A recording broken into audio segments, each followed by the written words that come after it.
जुना मुंबई पुणे रस्त्यावर वावंडळ हद्दीत पुणे मार्गावर 6 गाड्यांचा विचित्र अपघात झाला। किरकोळ वित्तहानी झाली असून जीवितहानी न झाल्याने समाधान व्यक्त होत आहे।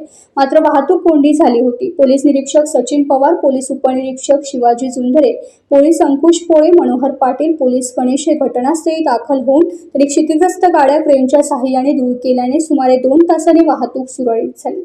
आज सकाळी 9 वाजण्याच्या सुमारास जुना मुंबई पुणे रस्त्यावर वावंडळ हद्दीत पुणे दिशेकडे जाणारा आयशर टेम्पो गाडी क्रमांक MS04 MS 8223 एक्सेल तुटल्याने रस्त्यावर उभा होता।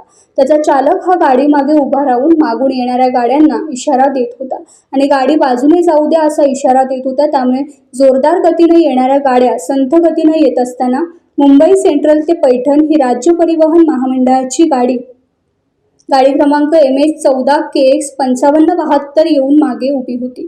तिच्या बाजूलाच मारुती कार क्रमांक MS46 BE 0830 येत होती। त्यामागे आणखी एक हत्ती टेम्पो क्रमांक MS46 BM 2938 येऊन हळूहळू पुढे सरकत होता। या गाड्या पुढे सरकत असताना राज्य परिवहन विभागाची गाडी उभी होती।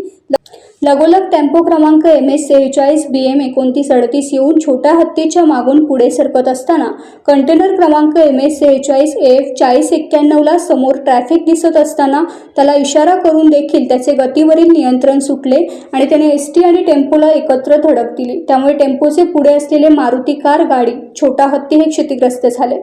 यात किरकोळ जखमी झालेत, थोडे नुकसान झाले, मात्र जीवितहानी नाही। पोलीस निरीक्षक सचिन पवार यांच्या मार्गदर्शनाखाली पोलीस उपनिरीक्षक शिवाजी जुंधरे पुढील तपास करत आहेत।